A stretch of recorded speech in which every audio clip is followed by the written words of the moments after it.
बिस्मिल्लाहिर्रहमानिर्रहीम। अस्सलाम वालेकुम। अब हम नया लेक्चर अपना स्टार्ट करते हैं, ठीक है। और सवाल नंबर इसका क्वेश्चन नंबर 8 है, क्वेश्चन नंबर 8 और पेज 264 के ऊपर। अच्छा, जो किताब है हमारे पास फ़िरोज़ कमर और ग़ुलाम नासिर साहब की। ये कहता है कि जनाब क्वेश्चन नंबर 8 में the balance sheet items of Hanif stores as of June 30th of the current year were as follows। यानी कि करंट ईयर के जो है आपके बैलेंसेस दिए हुए हैं, बैलेंस शीट बनानी है आपको, और prepare a balance sheet in account form for the month of इतना। अब सवाल आए हैं बैलेंस शीट के। बैलेंस शीट एक्चुअली थोड़ा बहुत तो हमने देखा है, हमने पढ़ा है कि बैलेंस शीट किस तरह से बनाई जाती है और क्या रूल्स एंड रेगुलेशंस हैं, बट हमने जो है यहाँ पे अब उसको एक प्रॉपर फॉर्म हम देखेंगे बैलेंस शीट की, जो है किस तरह से कहाँ पे क्या चीज़ जो है हमें ख्याल रखना पड़ता है। अरे भाई याद आ गया मुझे, वो उसको सब्सक्राइब कर देना अगर देखो तो, क्योंकि मेरे हाल में 2 मिनट हुए हैं, तो सब्सक्राइब कर देना। अच्छा, उसके बाद जो है, अबे यार ये माइक भी सही नहीं रखा था, ठीक है। तो अब हमारे पास जो है हमें ये देखना है कि बैलेंस शीट फॉर्मेट हम देख लें कि बैलेंस शीट के अंदर प्रॉफिट एंड लॉस हमने देख लिया। बहुत अच्छे तरीके से हमने उसको बनाना सीखा है, क्या क्या चीज़ें प्रॉफिट एंड लॉस अकाउंट में किस तरीके से आती हैं, कौन कौन सी चीज़ें आती हैं, ठीक है। अभी और भी सवालात करेंगे तो 8-10 सवालात और हैं, लेकिन बैलेंस शीट हमने थोड़ा सा जो है कुछ बनाई है पिछले सवालात में, लेकिन अब एक पूरा एक व्यू देखते हैं कि एक्चुअली बैलेंस शीट होती क्या है। प्रॉफिट एंड लॉस में तो वो तमाम आइटम्स जो ट्रेडिंग के और आपकी सेल और एक्सपेंसेस की जितने भी आपके अकाउंट्स होते हैं, अकाउंट्स जो होते हैं, लेजर अकाउंट जो होते हैं, वो वहाँ पे आके क्लोज हो जाते हैं, ठीक है। क्लोज होने के बाद एक आपके पास फिगर आती है, वो क्या होती है जनाब?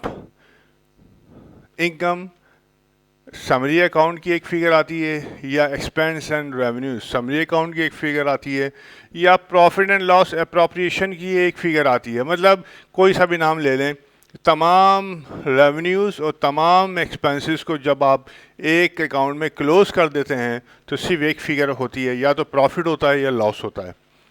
ये जो प्रॉफिट या लॉस होता है, हमने देखा है कि सवाल में हमने जब किया कि यानी कि profit for the year transfer to capital account,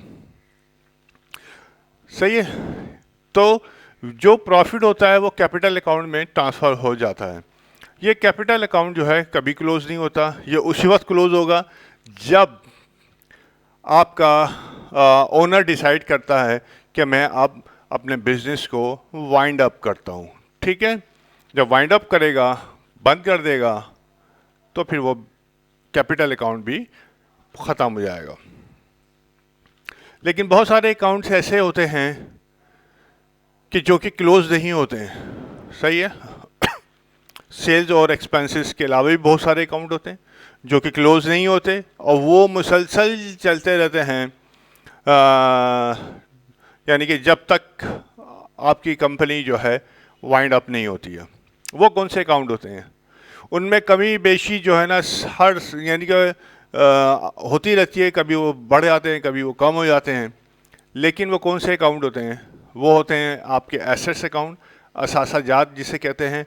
शुरू के लेक्चर में बहुत डिस्कस किया है इसको, यानी कि तकरीबन आई थिंक शुरू के 50 लेक्चर्स जो है वो इसी के ऊपर हैं, सवालात के ऊपर 50 या 60, तो वो होते हैं। उसके बाद दूसरा जो होता है इक्विटीज़ होती हैं। इक्विटी को बहुत डिटेल में हमने जो है डिस्कस किया है, और जो अकाउंटिंग टर्मिनोलॉजी के अंदर उसको फिर हमने सीखा कि एक्चुअली अकाउंटिंग जो है इक्वेशन जो है वो होती है एसेट बराबर है, यहाँ पे लिखता हूँ मैं, एसेट बराबर है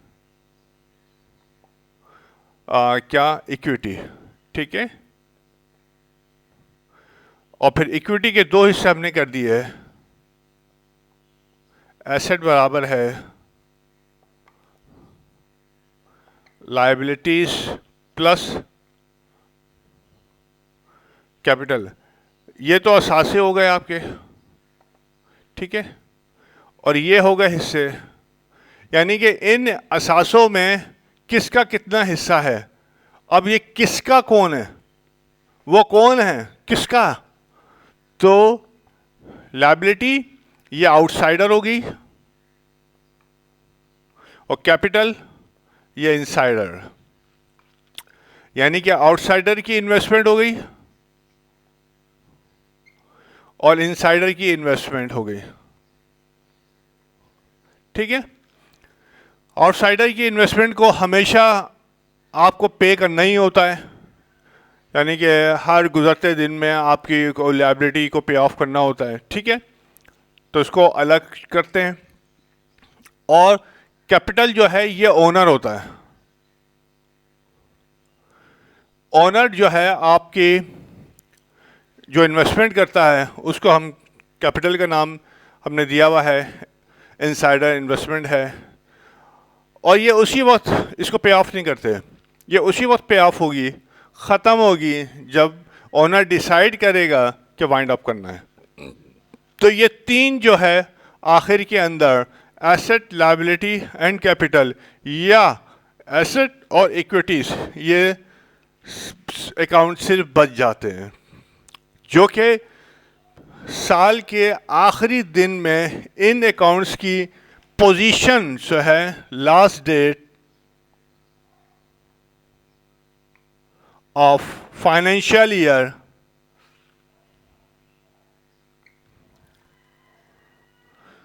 जो कि लास्ट डे आपका फाइनेंशियल ईयर होगा, या जैसे कि सवालात में होता है, जिसे हम कोई भी गिवन पीरियड में बोलता हूँ इसको, सही है, कोई भी गिवन पीरियड आपके पास दिया हुआ है, यहाँ सवालात के अंदर गिवन पीरियड होता है, और जो बहुत अच्छी ऑर्गेनाइजेशंस होती हैं जिनका एक प्रॉपर सिस्टम होता है अकाउंट फाइनेंस का, तो फिर वो मंथली भी जो है ना वो बनाते हैं।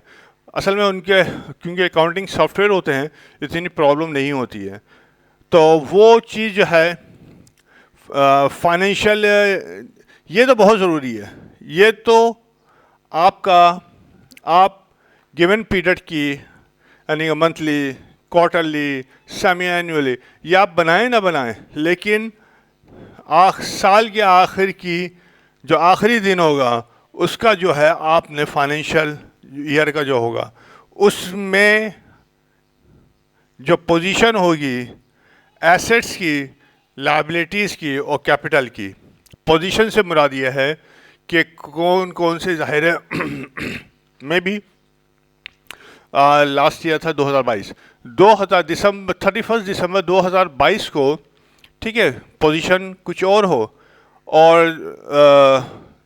मार्च में आप बनाएं तो पोजीशन कुछ और हो एसेट्स की।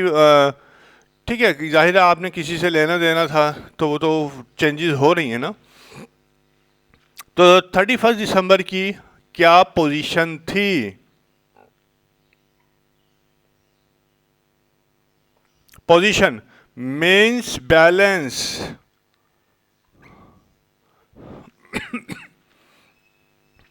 इन अकाउंट्स का बैलेंस जो है, पोजीशन मीन्स इन अकाउंट्स का बैलेंस जो है क्या था, वो हमको यहाँ पे बताना पड़ता है। कौन सी, बैलेंस शीट, बैलेंस शीट में देखिए नाम भी इसी वजह से बैलेंस है, बैलेंस, ठीक है, यानी कि ये जो अकाउंट्स हम ये हैं देश देश देश, इनके बैलेंसेस, यानी एक ऐसी शीट, ठीक है, एक ऐसी शीट या स्टेटमेंट जिसके अंदर इन 3 अकाउंट्स के जो बैलेंसेस हैं वो शो होते हैं, बैलेंसेस, ठीक है। और हमेशा ये एज एट लिखी जाती है, कोई सी भी हो। बैलेंस शीट जो है उसके नीचे एज एट लिखा जाता है कि साल के आखिरी दिन है एज एट 31 दिसंबर, एज एट 30 जून, एज एट 31 मार्च, ठीक है, एज एट 30 सितंबर, यानी कि था, एज एट, समझ गए ना। तो ये चीज़ जो हमने थोड़ा सा उसको ओवरव्यू देखा। अब उसको ये हमें पता होता है कि एसेट बराबर है इक्विटीज़ के। अब हम बनाना सीखते हैं कि बैलेंस शीट, वैसे तो मेरे ख्याल में अल्हम्दुलिल्लाह तुम लोगों को आती ही होगी, कोई उसमें नहीं है, लेकिन एक जनरल क्लासिफाइड जो है वो हम देखते हैं कि क्लासिफाइड जो है ना उसके अंदर हम क्या कंपोनेंट होंगे हमारे पास हमेशा जो है ना ज़्यादातर इसको लेफ़्ट साइड के ऊपर एसेट लिखते हैं और यहाँ पे राइट साइड पे आप लिखते हैं इक्विटीज, ठीक है। और ये एक लाइन आप खींच देते हैं और ये एक लाइन ऊपर आपने खींच दी और इसको आपने डिवाइड कर दिया। आए थोड़ी टेढ़ी हो गई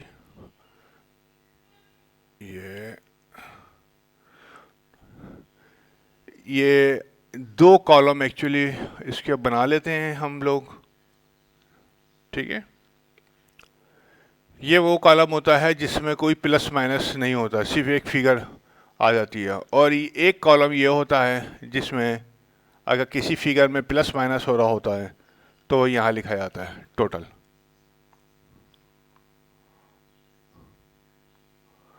और रुपीस,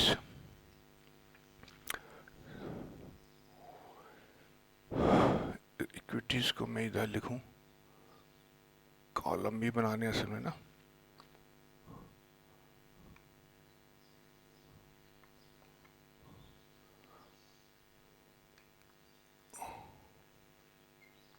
टोटल रुपीस, ये आउटर कॉलम हो गया इस, और ये हो गया इनर कॉलम अगर कोई प्लस माइनस फिगर हो रही है तो। ओके, ये एक फॉर्मेट हो गया आपके पास। आप चाहें तो यहाँ ना लिखें, कोई मसला नहीं आपका, क्योंकि टोटल आकर रुपीस आपने लिख दिया। अब एसेट के अंदर पहली हेडिंग जो होती है वो आपकी फिक्स एसेट्स भी लिख सकते हैं आप, या आप नॉन करंट एसेट भी लिख सकते हैं। नॉर्मली जो है नॉन करंट एसेट्स, दो एसेट्स हो या लायबिलिटी हो, वो जो है एसेट दो होते हैं कि नॉन करंट और होते हैं करंट, ठीक है। नॉन करंट से क्या मुराद है? नॉन करंट से मुराद ये है कि एसेट जो है, ये जो एसेट हमने लिया है, ठीक है, ये एसेट जो है मोर देन 1 अकाउंटिंग पीरियड जो है हमें बेनिफिट देगा। बट नॉर्मली अब थोड़ा सा चेंज आ गया है कि नॉन करंट एसेट जो है नॉर्मली हम उसको लेते हैं कि जो है थोड़ा सा लॉन्गर पीरियड हमको दे, around not less than 3 years, सही है। तो ये नॉन करंट एसेट्स में लिखा जाते हैं।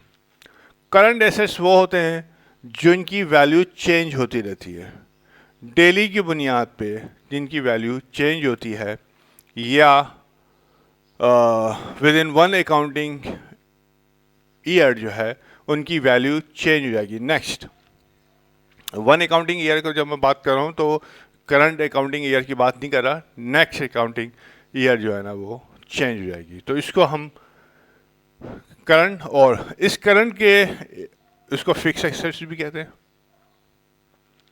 ठीक है, लॉन्ग टर्म एसेट भी कहते हैं। नहीं ये नहीं, यहाँ लिख देता हूँ, मैं कहाँ लिखूँ, यहाँ लिख देता हूँ,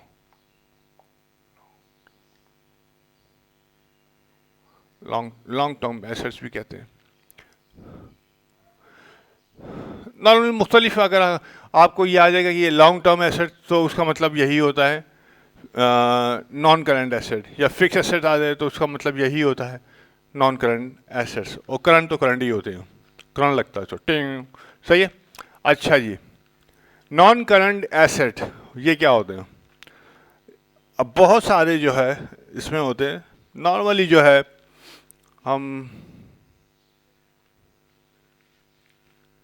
हमारे पास जो है ये फॉर्मूला बता रहा हूँ, एक दफ़ा आप कर लोगे तो कोई मसला नहीं होगा। ये आपने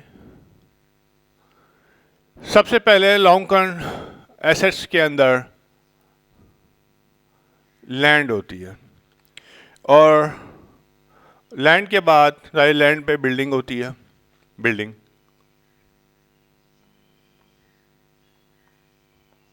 होती है। एक सेकेंड इसमें डाल लूँगा ज़रा। अच्छा, इसको रिज्यूम करते हैं। हुआ कुछ गड़बड़ हुई कि आई डोंट नो मैंने कहाँ पे जो है ना उसको पॉज किया था, और पूरा जब सवाल को मैंने हल कर लिया तो पता चला कि रिकॉर्डिंग नहीं हो रही थी। आई डोंट नो कि फ्रॉम वेयर इट स्टॉप्ड, और अभी जो है मैं इसको यहाँ से शुरू करता हूँ कि फॉर्मेट जहाँ से मैंने शुरू किया था, ठीक है, बैलेंस शीट, ताकि थोड़ा सा अगर 2-3-4 मिनट जो है ना अगर वो लाइन दोबारा हो तो डजेंट मैटर, लेकिन यार बहुत तो मुश्किल हो गई, पूरा जो है ना 40 मिनट के बाद जो है ना मुझे पता चला, अब हिम्मत नहीं है। ये मैं परफॉर्मा जो है ना डिस्कस कर रहा था बैलेंस शीट का, ठीक है। अब इसके अंदर एसेट एंड इक्विटी हमने लिख दी, और उसके बाद जो है एसेट के नीचे पहला जो है ना जो होता है वो नॉन करंट जो है हमारे पास ये होते हैं non current assets. Non current assets क्या होते हैं? वो एसेट्स होते हैं जिनके ऊपर हम डेप्रिसिएशन चार्ज करते हैं, ठीक है। डेप्रिसिएशन क्या मतलब होता है कि ये वो एसेट्स होते हैं जो कि हम उनको यूटिलाइज कर रहे होते हैं अपनी डेली एक्टिविटीज़ में, बिजनेस एक्टिविटीज़ में हम इसको यूटिलाइज कर रहे होते हैं, और इससे हम जाहिर बेनिफिट ले रहे होते हैं। हमें ये सेल्स में, प्रोडक्शन में हमें ये मदद करते हैं, ठीक है, नॉन करंट एसेट्स जो है। अब उस इस्तेमाल की वजह से due to wear and tear, due to obsolescence वगैरह जो है उसकी वजह से जो है इसकी जो कि कॉस्ट होती है, सही है, इसकी वैल्यू में कमी आती है। अब इसकी वैल्यू में जो कमी होती है वो हम किस तरह से रिकॉर्ड करते हैं? वो हम रिकॉर्ड करते हैं depreciation expense through allowance for depreciation, यानी कि डेप्रिसिएशन एक्सपेंस को हम डेबिट करते हैं कि ये भाई हमारी कमी में वाक़या हो गई है, एसेट में कमी वाक़या हुई है पूरे साल या जो भी अकाउंटिंग पीरियड है, 1 महीना, 2 महीना, 3 महीना, तो उसमें इतनी कमी वाक़या हुई है due to wear and tear, और इस कमी को फिर हम कहाँ, जाहिर हर डेबिट का क्रेडिट होता है, क्रेडिट कहाँ करेंगे? हम अपने एसेट को क्रेडिट नहीं दे सकते, नॉट अलाउड, ठीक है। तो हम जितनी वैल्यू में कमी हो रही होती है हम उसको जो है कहाँ अलाउंस एक खोलते हैं, यानी कि डेप्रिसिएशन का अलाउंस हम ओपन करते हैं और वैल्यू को उसमें डाल देते हैं, जिसे हम क्या कहते हैं, कॉन्ट्रा एसेट हो। This is your Contra asset which decreases the value of your non current asset. ये जो है अलाउंस में हम डाल देते हैं और हम उसमें कमी रिकॉर्ड करते रहते हैं। इसका एक ऑर्डर होता है और उस ऑर्डर को हमको मस्ट यानी कि ट्राई टू फॉलो इट, सही है। सबसे पहला जो है हमारे पास लैंड आती है, लैंड के ऊपर डेप्रिसिएशन नहीं लगता है और कभी लगा भी नहीं देना।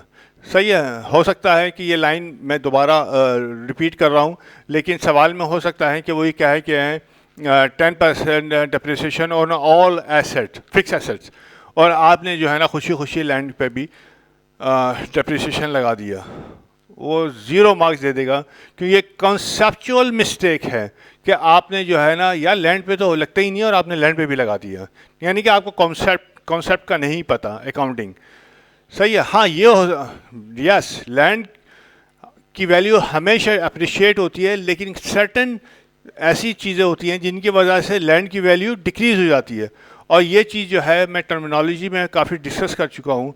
हो सकता है कहीं पे जो है ना मतलब वो क्या होता है, खेती बाड़ी होती है तो सेम थोर आ जाए, ठीक है, सेम यानी कि ज़मीन में पानी की सतह इतनी बुलंद हो जाए कि वहाँ पे आप कुछ काम नहीं कर सकते, ना बिल्डिंग बना सकते हैं ना खेती बाड़ी कर सकते हैं, यूज़लेस।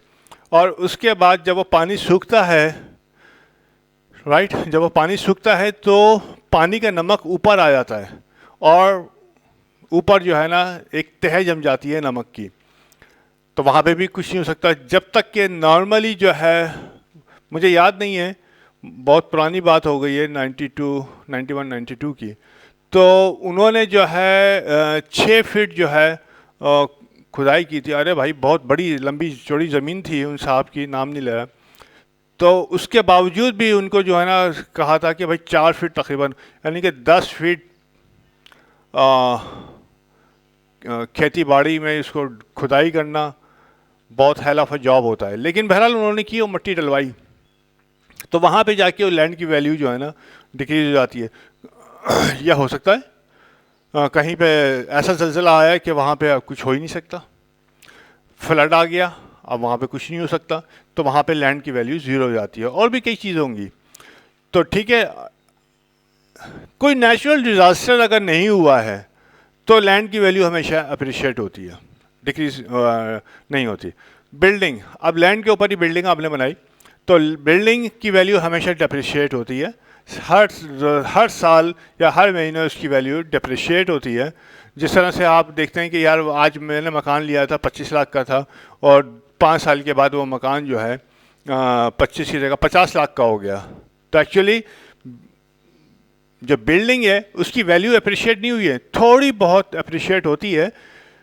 आप ये समझ लीजिए कि 25%, क्योंकि अभी नया मकान बना है 5 साल हुए, लेकिन एक्चुअल जो है वैल्यू जो अप्रिशिएट हुई है, जो मकान घर की कीमत में इजाफा हुआ है, वो लैंड की वजह से हुआ है।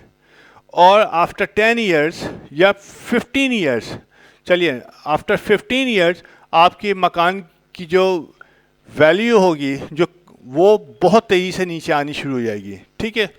कोई भी उसके पैसे जो है ना नहीं देगा, लैंड के देगा। यानी कि अगर 25 साल बाद जो है ना उस मकान की कीमत मिसाल के तौर पर 1 करोड़ हो गया, तो वो लैंड की वैल्यू जो है ना वो 80 लाख रुपए लैंड की वैल्यू दे रहा है, और सिर्फ 20 लाख रुपए मिसाल के तौर पर वो आपकी बिल्डिंग की दे रहा है, क्योंकि बिल्डिंग के में 25 साल हो गए हैं उसको इस्तेमाल होते हुए। तो बिल्डिंग ऑलवेज डेप्रिशिएट, तो बिल्डिंग की कॉस्ट को हम इनर कॉलम में लिखते हैं और लेस अलाउंस फॉर डेप्रिसिएशन को फिर इसमें माइनस करते हैं, और जो वैल्यू आती है उसको हम आउटर कॉलम में लिख देते हैं। अब रिमेंबर के जो बिल्डिंग ये जो रिकॉर्डिंग होती है ये ऑलवेज कॉस्ट वैल्यू होती है आपकी, ठीक है। ये आपकी, ये सारा मैंने पढ़ा दिया था, वो रिकॉर्ड ही नहीं हो सका, तो ये जो है आपकी कॉस्ट वैल्यू होती है। इस कॉस्ट वैल्यू में से अलाउंस फॉर डेप्रिसिएशन को आप माइनस करते हैं, माइनस करने के बाद जो वैल्यू आती है, जो नेट वैल्यू आती है, माइनस करने के बाद हमेशा नेट वैल्यू आएगी, प्लस करने के बाद हमेशा टोटल वैल्यू आएगी, तो माइनस करने के बाद जो वैल्यू आएगी उसे हम कहते हैं रिटन डाउन वैल्यू या WDV।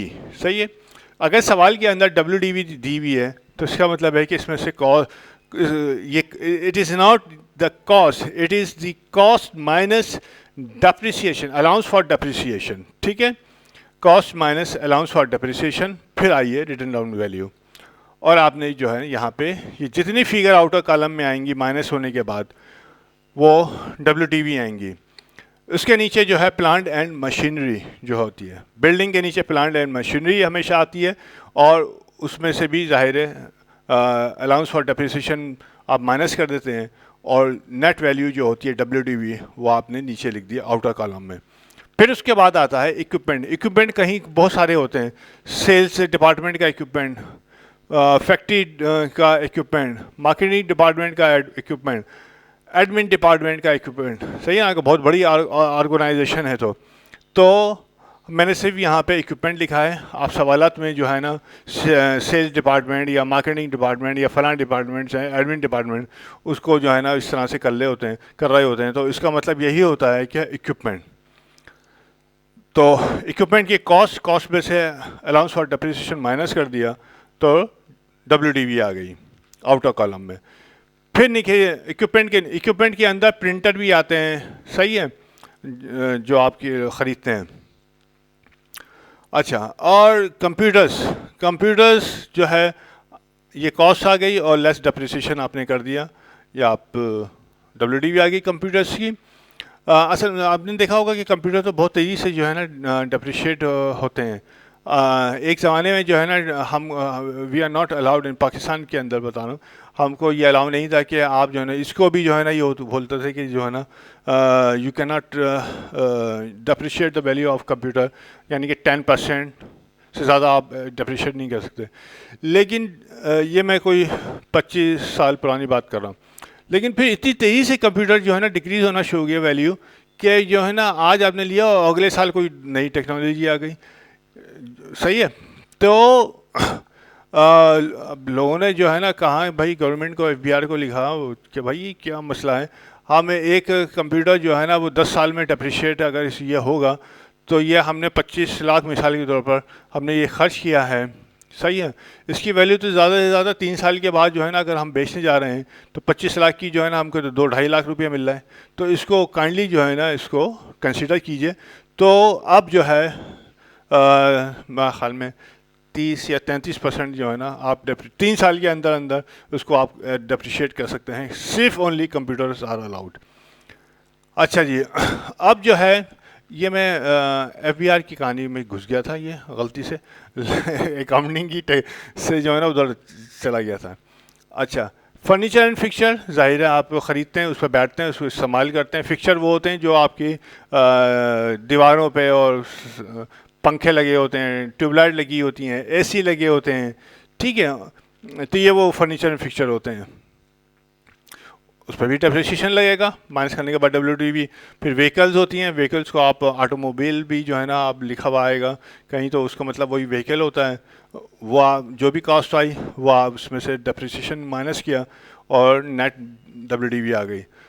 उसके बाद ये तमाम आउटर कॉलम को आप प्लस करके आपके पास आ गई टोटल नॉन करंट एसेट की वैल्यू। आप ये ना भी लिखें तो कोई मसला नहीं है, सही है। ये मैंने लिख दिया है क्योंकि प्रैक्टिकली लिखते हैं, तो ये मैंने लिख दिया। अच्छा, अब नीचे जब ये total value current non current asset की टोटल वैल्यू आपने निकाल ली, तो करंट एसेट जो है ना आप फिर लिखते हैं। ऑर्डर प्रैक्टिकली थोड़ा सा डिफरेंट है, लेकिन थ्योरेटिकली हमने बात करनी है। तो ऑर्डर इसका ये होता है कि कैश इन हैंड पहले लिखा जाता है, कैश एट बैंक उसके बाद लिखा जाता है, मार्केटेबल सिक्योरिटीज़ या इन्वेस्टमेंट उसके बाद लिखा जाता है। ये जो मार्केटेबल सिक्योरिटीज़ और इन्वेस्टमेंट जो है अमूमन जो है करंट एसेट्स के ऊपर लिखी जाती हैं। इन्वेस्टमेंट यानी कि नॉन करंट एसेट्स के नीचे और करंट एसेट्स के ऊपर। रिमेंबर, अगर लॉन्ग टर्म यानी कि डिपॉजिट आपने कोई 4-5-6 साल के डिपॉजिट हैं तो वो नॉन करंट एसेट से ऊपर लिखे जाएंगे, सही है, करंट एसेट में नहीं लिखी जाएंगे, रिमेंबर। और मार्केटेबल सिक्योरिटीज़ जो हैं या कोई इन्वेस्टमेंट की है वो 2 साल से ऊपर की है तो भी करंट एसेट्स के ऊपर लिखी जाएगी, नॉन करंट एसेट के नीचे और करंट एसेट्स के ऊपर। क्यों लिखी जाएंगी? क्योंकि 2 साल आगे की इन्वेस्टमेंट है या 2 साल से ज़्यादा का डिपॉजिट है, इस वजह से ये ऊपर लिखा जाता है। लेकिन यहाँ पे हमने लिख दिया है, कोई मसला नहीं। हम ये तस्वीर कर रहे हैं कि ये तमाम चीज़ें करंट एसेट की हैं और अगले 12 महीने में जो है ये कंज्यूम हो जाएंगी। उसके बाद बिल्स रिसीवेबल, हमेशा बिल्स पहले आते हैं, फिर नोट्स आते हैं और उसके बाद अकाउंट रिसीवेबल आते हैं। यानी कि जब आप सेल करते हैं तो अकाउंट रिसीवेबल पहले क्रिएट होता है। ये ऑर्डर याद रखिएगा। ऐसे आपने सेल की, आपने इनवाइस रेस की, इनवाइस रेस की तो आपने अकाउंट एंट्री बनाई, अकाउंट रिसीवेबल डेबिट और सेल्स क्रेडिट, ये पहली एंट्री होगी। उसके बाद कम से कम 1 हफ्ते का प्रोसेस होता है, डॉक्यूमेंटेशन होती हैं। अकाउंट रिसीवेबल सही है, डॉक्यूमेंटेशन जब अप्रूव हो जाते हैं, पार्टी साइन कर देती है, तो फिर जो है वो अकाउंट रिसीवेबल कन्वर्ट हो जाते हैं नोट्स रिसीवेबल में, सही है। और account receivable direct notes receivable में भी कन्वर्ट होते हैं और डायरेक्ट बिल्स रिसीवेबल में भी कन्वर्ट होते हैं, सही है। बिल्स और notes almost same, but bills जो होते हैं वो यानी कि अगर मुल्क से बाहर ट्रेडिंग हो रही है तो नॉर्मली वहाँ पे बिल्स ऑफ एक्सचेंज जो है ना वो होते हैं, नॉट नोट्स रिसीवेबल। अगर आपकी विद इन योर पाकिस्तान काम और होता है तो वो नोट्स रिसीवेबल। हमारे यहाँ कोई इस तरह से वो है नहीं, पाकिस्तान के अंदर आप देखेंगे नहीं, लेकिन ऑर्डर ये रहेगा। उसके बाद अगर डिपॉजिट आपने यहाँ पे रेंट दिया है या कोई और चीज़ डिपॉजिट दी है तो यहाँ पे आ जाएगा। लेकिन मैंने रेंट के बारे में अभी बोला था कि अगर लॉन्ग टर्म डिपॉजिट है, यानी कि 5 साल या 10 साल आपका इरादा नहीं है कि आप ये डिपॉजिट जो है ना आप अपनी कमर्शियल जो है ना जगह छोड़ के जाएंगे, तो वो फिर यहाँ इस सेक्शन में नहीं आएगा। करंट एसेट्स के ऊपर लिखा जाएगा डिपॉजिट्स, सही है, तो वो लिखा जाएगा। लेकिन ये हम एज्यूम कर रहे हैं कि ये अगले 12 महीने में ख़त्म हो जाएगा, तो ये यहाँ पे लिख दिया। उसके बाद जो भी एडवांस अगर आपने दिया है, सैलरीज किसी एम्प्लॉई को एडवांस सैलरी दी है, फिर वो लिखी जाएगी। और एडवांस रेंट होता है, जो बात हो चुकी है, एक डिपॉजिट होता है, डिपॉजिट अगेंस्ट रेंट, और एक होता है एडवांस डिपॉजिट जो है नॉर्मल है। हम जब घर लेते हैं तो एक पहले ही महीने जो हम एडवांस रेंट देते हैं, और कमर्शियल जो है जो जगहें होती हैं नॉर्मली उनका अब शायद 6 महीने का एडवांस होता है कि आप 6 महीने का एडवांस रेंट देते हैं। डिपॉजिट अलग है, डिपॉजिट अलग है और एडवांस दे दें 6 महीने का, तो ये होता है। अच्छा, एडवांस टू सप्लायर, यानी कि सप्लायर को आपने एडवांस दिया है कि वो कोई चीज़ या तो हमें दे, ठीक है, या फिर मतलब सप्लाई करे कोई गुड्स किसी भी किस्म की, या फ्यूचर सर्विस के लिए होता है कि भाई आप को फला किसी भी चीज़ के लिए आपको सर्विस लेनी है, उसने कहा एडवांस दीजिए मुझे, सही है, 50% एडवांस होगा, नॉर्मल है। या आपने कहा कि लाहौर से जो है ना गुड्स लानी है, तो उसने कहा कि भाई 50% एडवांस होगा, तो दैट इज़ ये सप्लायर, एडवांस टू सप्लायर, ये आके। तो ये एक पूरी मुकम्मल जो है ऑर्डर है। और नीचे आ जाएगा, हाँ थोड़ा सा मैंने एडजस्ट किया था। ये आपके पास करंट एसेट आ गए और नीचे आपके पास ये टोटल एसेट आ गए। पता नहीं यार ये आएगा टोटल एसेट्स, ये हो गए टोटल करंट एसेट्स। अभी ये देखूं कि है या नीचे आ गया यार, चलो शुक्र, ये यहाँ पे आ गया, काफ़ी जगह ले ली मैंने। ओके, अब ये हमने पूरा जो है ना एसेट का हिस्सा लिख लिया, और मैं यहाँ से इसको रब करता हूँ। इक्विटीज़ में इतना लंबा होता नहीं है,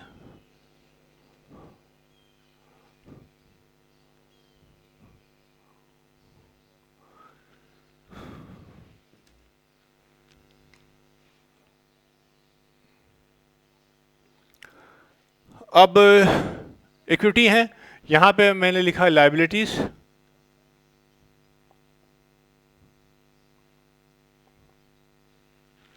अब रिमेंबर प्रैक्टिकली जो है यहाँ पे भी लॉन्ग टर्म लायबिलिटी होंगी, ठीक है, और शॉर्ट टर्म लायबिलिटी होंगी। लेकिन सवाल में उस डिटेल में नहीं पढ़ते हम, ये जो है ना लॉन्ग टर्म और शॉर्ट टर्म, यानी कि करंट लायबिलिटीज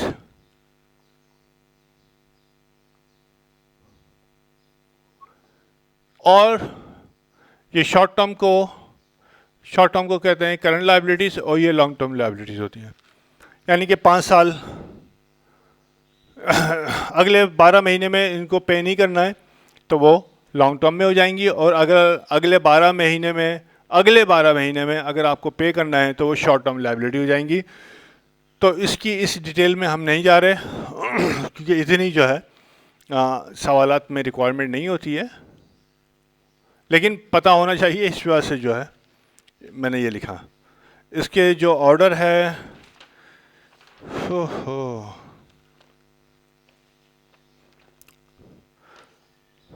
ये लायबिलिटीज है। हम आप देखेंगे डिपेंजर्स पेबल का लफ्ज़ आएगा कहीं कहीं, ठीक है। तो डिपेंजर्स पेबल जो है ऊपर लिखा जाएगा सबसे पहले। ये होती है लॉन्ग टर्म। उसके बाद आपका बैंक लोन हुआ, ये भी लॉन्ग टर्म होता है, करंट लायबिलिटी से ऊपर लिखा जाएगा। अच्छा जी, उसके बाद अगर कोई है तो ठीक है, फिर आ जाती हैं करंट लायबिलिटी।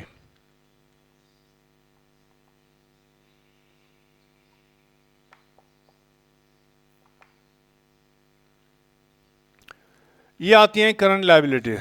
करंट लायबिलिटीज में ये मैं ऑर्डर लिख दूं, एक होता है बैंक लोन, एक होता है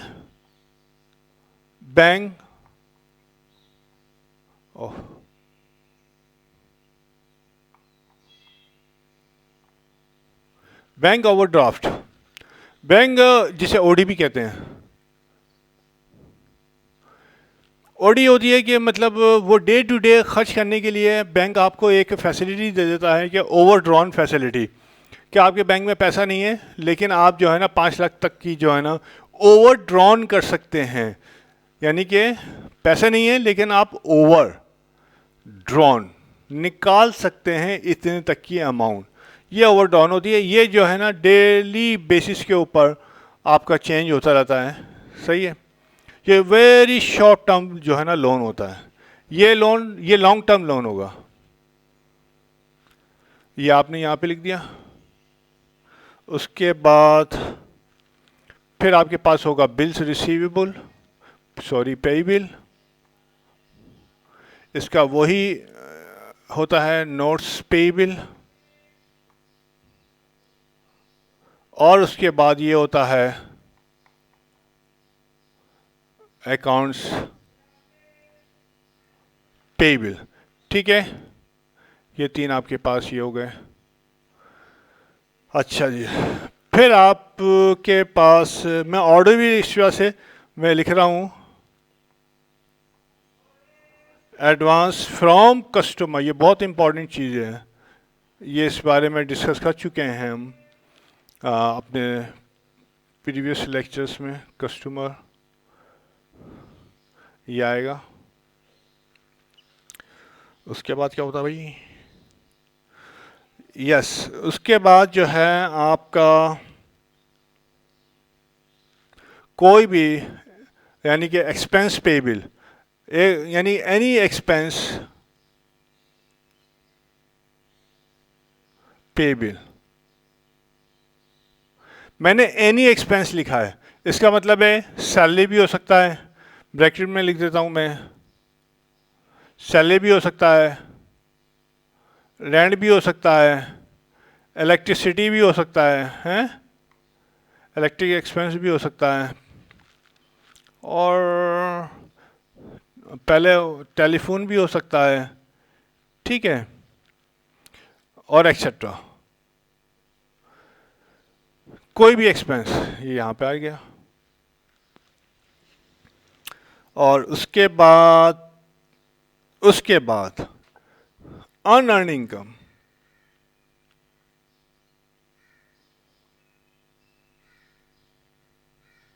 इनकम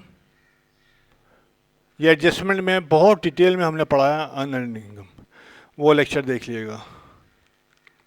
और डिविडेंड पेएबल,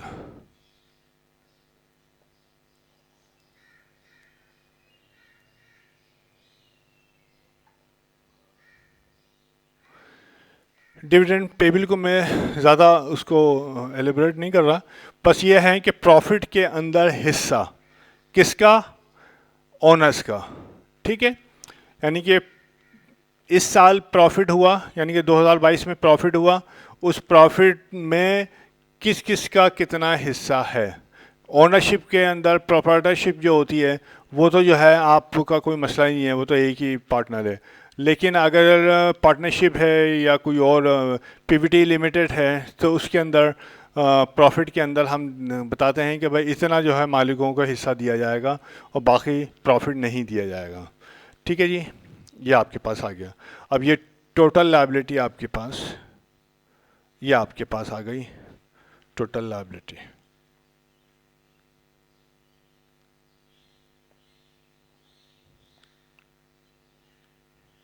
टोटल लायबिलिटीज आपके पास ये आ गई। अब आपके पास आता है क्या चीज, तीसरा हिस्सा, ये लायबिलिटीज हो गई। इसको हम लॉन्ग टर्म लिख सकते हैं, ये इसको मैं छोटा लिखता हूँ, ठीक है, और नीचे लिख देता हूँ ये लायबिलिटीज हो गई।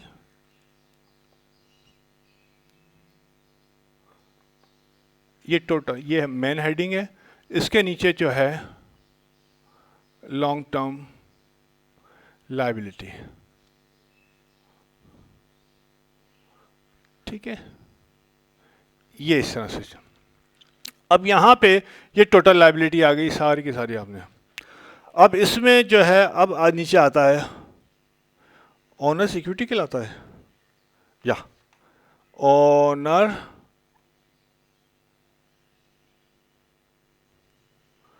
इक्विटीज, यानी कि ओनर ने कितना इन्वेस्ट किया है।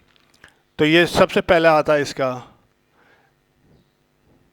कैपिटल, यहाँ पे इसमें ऐड होता है क्या चीज, प्रॉफिट फॉर द पीरियड। वो जो हम प्रीवियस लेक्चर्स में कहते थे ना, profit transfer to capital account, ये है, ये यहाँ पे ऐड होता है, ठीक है। और लेस होता है जितनी ड्राइंग्स की हैं वो लेस हो जाती हैं,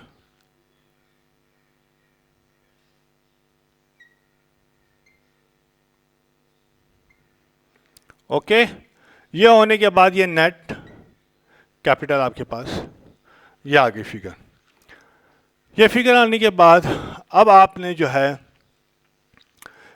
ये टोटल आ गया। टोटल इसका एक्चुअली यहीं पे लिखा जाएगा टोटल इक्विटी, वो यहाँ पे आपकी आएगी, ये यहाँ पे, ओके।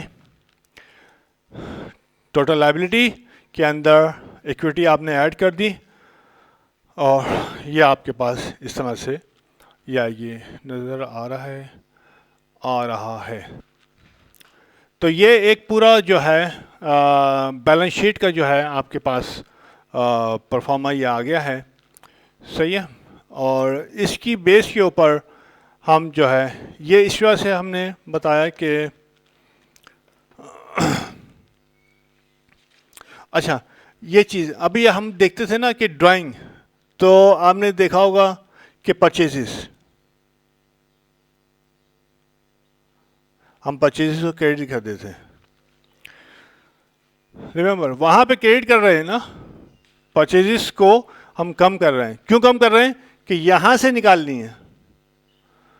थोड़ा टिपिकल है, लेकिन अभी मैं नहीं समझा रहा इसको, ये आगे के लिए हम समझाएंगे जब आगे चलेगी। तो अब ये जो है हमारे पास ये एक बैलेंस शीट का परफॉर्मा जो है समझाना था, बहुत ज़रूरी था। ये हमने जो है ना इसको इस तरह से समझाया। और नाद अज़ानें शुरू होने वाली हैं और नाश्ता भी करना है यार। अच्छा, ओके। तो टोटल एसेट और टोटल इक्विटी ये आप लोग जो है अपने पास उतार लें। वैसे तो किताब में भी दिया हुआ है तो, लेकिन समझाना एक्चुअली मकसद ये था कि आप लोग समझ जाएं किस तरीके से चीज़ चलती है।